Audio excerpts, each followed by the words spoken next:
Hello. Hello. Good morning ma'am. Good morning. आज का कार्यक्रम शुरू करते हैं हम।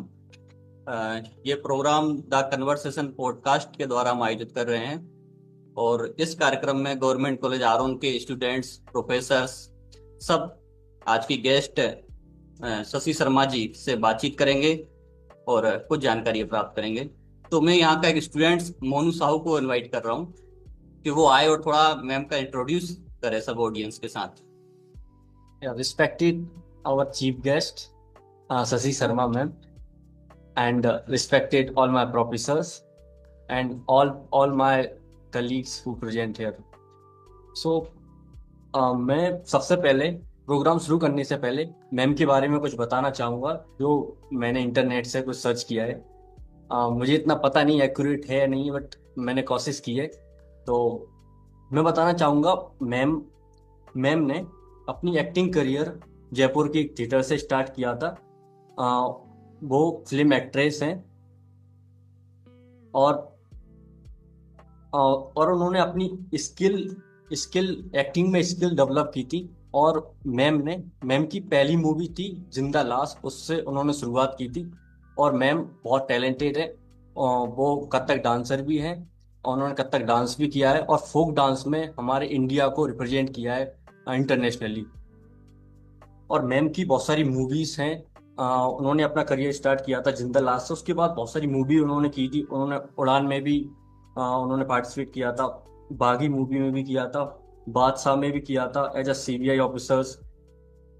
एंड एंड मैम को बहुत सारे अवार्ड भी मिले हैं। मैं उनकी अवार्ड के बारे में बताना चाहता हूँ। नारी शक्ति आइकॉन अवार्ड जो मैम को 2021 में मिला था for her contribution for entertain industry as an inspiration for the women. And उसके बाद कुलभूषण अवार्ड मिला था, awarded by chief minister for her significant contribution of the arts. तो आप देख सकते हो, ma'am is multi talented, so we can learn many thing from the ma'am. So I just want to invite all my friends that any question that you want ask about the careers, आप कोई सा भी question आप career के बारे में या कुछ भी पूछना चाहते हो, आप यहाँ पे आ सकते हो और मैम से आप बात कर सकते हो। तो मैं इनवाइट करूंगा विकास, आप आइए और कुछ भी क्वेश्चन पूछना हो तो ma'am. Good afternoon ma'am. I am Vikas Dhakad. Good afternoon. Ma'am, मेरा एक सवाल था कि जैसे कि अपने करियर में बहुत ही उतार चढ़ाव आते हैं, जैसे कि आपके करियर में भी आए होंगे, तो उस टाइम आपने अपने आप को कैसे संभाला? यानी कि हम अपने आप को कैसे संभाल सकते हैं? क्या मोटिवेशन रही कि हम अपने आप को अपने उस करियर में संभाल सकते हैं जब सारे जो भी सवाल जवाब हैं वो हमारे विरुद्ध हों? चाहे कितने भी सवाल जवाब आपके विरुद्ध हो, अगर आप अपने आप को स्थिर रखे हुए हैं, आपकी मन स्थिति अगर स्थिर है और आप ये समझते हो कि मुझे ये बाहरी बातें अट्रैक्ट नहीं करती, तो आप अपने आप का चित्त स्थिर रख के आगे बढ़ सकते हो। इसमें कोई आपको रोक नहीं सकता। उतार चढ़ाव पूरे जीवन में आते हैं और आते रहेंगे, सबके साथ आते हैं, क्योंकि इसी का नाम लाइफ है। और जहां तक करियर की बात है, तो आपको जीवन में स्थिरता लाना बहुत जरूरी है। मैम एक मेरा सवाल था। जैसे कि आपने बॉलीवुड की शुरुआत की थी, बॉलीवुड में आपने अपना करियर शुरुआत किया था और आपके मैंने देखा था आपके फैमिली में कोई भी पहले से बॉलीवुड में नहीं था। तो अगर कोई किसी को भी इंटरेस्ट है बॉलीवुड में अपना करियर शुरुआत करने की, तो वो किस तरीके से कर सकता है? और बहुत कुछ देखा है हमने, ऐसा बोलते हैं कि मुंबई में जाते हैं तो बहुत ज़्यादा स्ट्रगल करना पड़ता है। तो सही तरीके से एक छोटा शहर का कोई भी इंसान या फिर कोई भी लड़का लड़की वो कैसे सही तरीके से सही गाइडेंस, वो कैसे पता करे कौन सी गाइडेंस सही है, तो उनका वो कैसे पता कर सकता है अपनी बॉलीवुड में या फिर टेलीविजन में या फिर कोई सीरियल में अपना शुरुआत करने के लिए? देखिए, जब हमारा टाइम था तब तक चीजें बहुत अलग थी, आज चीजें बहुत अलग हो गई। तो आज जैसा आपने कहा कि मुंबई जाते हैं तो स्ट्रगल होता है क्योंकि पहले फैमिली वाले भेजते नहीं थे या पसंद नहीं करते थे। आज हर इंसान ये चाहता है कि मैं रातों रात जाकर के स्टार बन जाऊं। तो उसके लिए स्ट्रगल पॉइंट ऑफ व्यू बहुत ज्यादा है। और रहा सवाल भटकने का, तो मैं ये कहना चाहूंगी कि भी कॉरपोरेट में चले जाइए, किसी भी कंपनी में चले जाइए, आपको ये चीज देखने को मिलेगी। बॉलीवुड सिर्फ ये है कि आपको वो चीज सामने से देखने मिलती है। तो मैम एक क्वेश्चन उठा कि अच्छे लोग जो कि बॉलीवुड में आकर इस बात को बदलना चाह रहे हैं, इस विचारधारा को बदलना चाह रहे हैं, तो भी उनको अगर रोका जा रहा है, तो इस बारे में आप क्या बोलेंगे? देखिए, हमारा देश डेमोक्रेटिक कंट्री है, तो यहाँ पे सबको अपने अपने विचार रखने की छूट है। यहाँ ऐसा किसी को भी बंधन नहीं लगाया जाता कि भाई आप सही कर रहे हैं या गलत कर रहे हैं। ऐसा अगर मापदंड हमारे यहाँ होता तो वो चीजें होती नहीं, राइट। तो अब क्या है कि चुनना किसको है। होता तो बहुत कुछ रहेगा और होता आया है, आज नहीं पहले भी होता आया है, अपने अपने युग के हिसाब से होता आया है। पहले शायद थोड़ा कम होगा, तब उस समय उस युग के हिसाब से वो चीज बहुत ज्यादा आज है, तो आज के युग से शायद आपको वो चीज बहुत ज्यादा लगती है। लेकिन कदम उठाने वाले कौन है? हम सब मिलके उसको बायकाट करेंगे या उसको डिस्कार्ड करेंगे, तो वो चीज ऑटोमेटिकली रुकना शुरू हो जाएगी और आगे उसकी नींव बड़े रूप में बनती जाएगी। चेंज हमको करना है, कोई नहीं करेगा। मैम आप कथक डांसर रहे हैं, तो मैं ये जानना चाह रही थी, मेरी 3 साल की बेटी है, उसे डांस का बहुत शौक है, तो क्या ये राइट टाइम है उसको अभी डांस क्लास वगैरह भेजने का? बिल्कुल बिल्कुल बिल्कुल। आजकल तो छोटे छोटे बच्चे इतने टैलेंटेड हैं, आप देख रहे हैं ना, जो रियलिटी शो चल रहे हैं उसमें बहुत छोटे छोटे 3 3 4 4 साल के बच्चे भी सामने आ रहे हैं, परफॉर्म कर रहे हैं। अच्छा, तो जी अगर उसका इंटरेस्ट है तो आप डालिए। जी जी मैम। मैम मैं इसी फील्ड में आगे जानना चाह रही थी, कथक में क्या फ्यूचर है जिसे बच्चों को डालना है? देखिए, कथक का फ्यूचर क्या है आज, वेरी अनफॉर्चुनेट कि हमारा जो देश है, वो जो हमारे क्लासिकल डांसेस होते थे, हमारे फोक होते थे, उनको लोग भूलते जा रहे हैं। ये हमारा दुर्भाग्य है। लेकिन हाँ, अगर मेरी विश है तो मैं उसको जिंदा रख सकती हूँ, क्योंकि अगर मुझे उसमें खुशी मिलती है तो मैं सीखूंगी भी, करूंगी। और वैसे भी कथक जो है वो बेसिकली आपको बेस देगा। आप जब कथक सीख लेते हैं तो आप किसी भी तरह का डांस आराम से कर सकते हैं। मैम मेरा आखिरी सवाल था आपको, शशि शर्मा फाउंडेशन के आपने शशि शर्मा फाउंडेशन के लिए आपने कैसे विचार आया आपके मन में इसका स्थापना करनी चाहिए इस एनजीओ की? देखिए, मैं 35 साल से फिल्म इंडस्ट्री में काम कर रही हूँ। मैंने 200 फिल्में की हैं, 250 सीरियल किए हैं, और मेरा बहुत बड़ा लंबा एक्सपीरियंस रहा है। और अ, मेरा टारगेट एक ही रहा है कि मैंने कभी गिर के काम नहीं किया। मैंने हमेशा जो मुझे ठीक लगा मैंने वही काम किया। हर काम मैं चूज नहीं करती, जब तक मैं कंफर्टेबल नहीं हूँ तब तक मैं आगे बढ़ती नहीं हूँ। और शशि शर्मा फाउंडेशन का जो विचार आया वो ये आया क्योंकि बहुत सारे लोग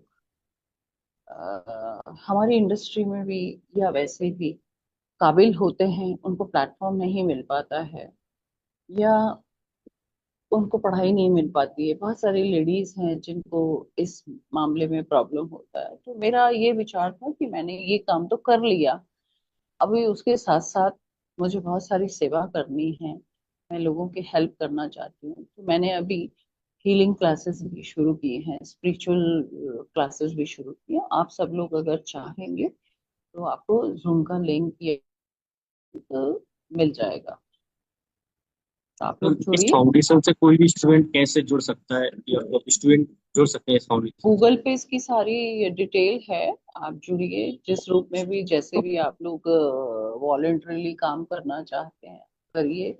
मुझसे क्या हेल्प चाहते हैं उसके लिए फिर बताइए।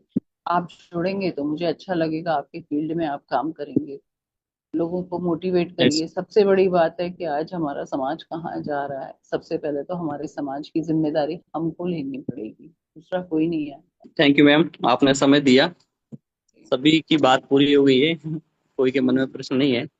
अ, हम आगे भी आपसे बात करते रहेंगे, विद्यार्थियों को आपसे मार्गदर्शन मिलता रहेगा। हाँ नमस्ते मैडम। मैं नमस्ते। डॉक्टर बी एस मीना, हाँ जी। प्रोफेसर, गवर्नमेंट कॉलेज आरोन। जी। हाँ, मैं ये चाहता हूँ कि मैडम, हम जब रिसर्च करते हैं तो हम्म। हमें लगता है कि आखिर खु- खुश कौन है ज्यादा, निम्न तबके का है या मीडियम या हाई? खुशी इसके बाहर बारे में नहीं, हमें बताने का करें। खुशी जो है वो बाहर नहीं है, आपके अंदर है। आप खुश हैं तो छोटी सी चीज से भी खुश हैं, नहीं है तो आपके पास करोड़ों है तो भी खुश नहीं है। तो सबसे पहले अपने आप को समझिए कि आप कौन हैं, आप क्यों आए हैं इस धरती पे, आपका लक्ष्य क्या है। और आपको खुशी ढूंढनी है तो अपने अंदर खुशी ढूंढिए, खुशी बाहर नहीं है। पैसे से आप चीजें कमा सकते हैं, ले सकते हैं, खरीद सकते हैं, लेकिन जो जो अंदर की खुशी है वो अच्छे रिश्ते बना के, घर में एक अच्छा सौम्य वातावरण बना के, अपने कॉलेज में एक सौम्य वातावरण बना के, अपनी एजुकेशन में आप एक स्पिरिचुअली गाइडलाइन डाल करके, जैसे आप मेरे फाउंडेशन के साथ जुड़ेंगे, तो मैंने अभी हीलिंग और स्पिरिचुअल क्लासेस शुरू की हैं। तो वो आप लोग अगर उस फील्ड में जुड़ेंगे तो आपको मेरी तरफ से इनविटेशन है, आप लोग ज्वाइन करिए, मुझे बताइए, आपको अरुण जी हेल्प करेंगे। और खुशी ढूंढने का माध्यम ये है कि आप अंदर से कितना संतुष्ट हैं। बाहर आप कुछ भी ढूंढते रहिए, कभी संतुष्ट होंगे ही नहीं। सच है। आवाज। तो बाहर आप कुछ भी ढूंढते रहिए, आपको सेटिस्फेक्शन होना चाहिए कि आप क्या चाहते हैं, आप क्या करना चाहते हैं, या आप क्या ढूंढ रहे हैं, आपकी तलाश क्या है, आपका मकसद क्लियर होना चाहिए। ठीक है मैडम, धन्यवाद आपको। बिल्कुल सच है कि हम जिस वातावरण में रहें उस वातावरण में अच्छा माहौल बनाना ही सर्वोपरि है, बाहरी सबसे पहले नहीं, वही आंतरिक। जरूरी है। बिल्कुल बिल्कुल, जी। जहाँ रहें खुश रहें, बस यही एक फंडा है। बहुत बिल्कुल। बहुत धन्यवाद आपको madam. Shashi thank you. Sharma madam, इसी प्रकार हमें हाँ जी सर, ये और बात करना चाहते हैं जी मैडम, लीजिए। नमस्कार मैम। मेरा नाम नमस्कार। डॉक्टर अलीम खान है। असिस्टेंट प्रोफेसर रसायन विज्ञान से यहाँ पर मैं पदस्थ हूँ। जी। मेरा छात्रों के हित के लिए सिर्फ एक सवाल है मैम, जैसे कि वो अपनी सफलता को किस तरह देखें या सफलता पाने के लिए क्या मार्ग हासिल करें, या दूसरों के रास्तों पर चलें, या फिर अपने अंदर झांक कर देखें कि किस तरीके से वो किस क्षेत्र में अपनी सफलता हासिल कर सकते हैं। इसके लिए थोड़ा सा देखिए, मार्गदर्शन दीजिए। सफलता हासिल करने के लिए इंसान खुद तय करता है कि मुझे क्या चाहिए।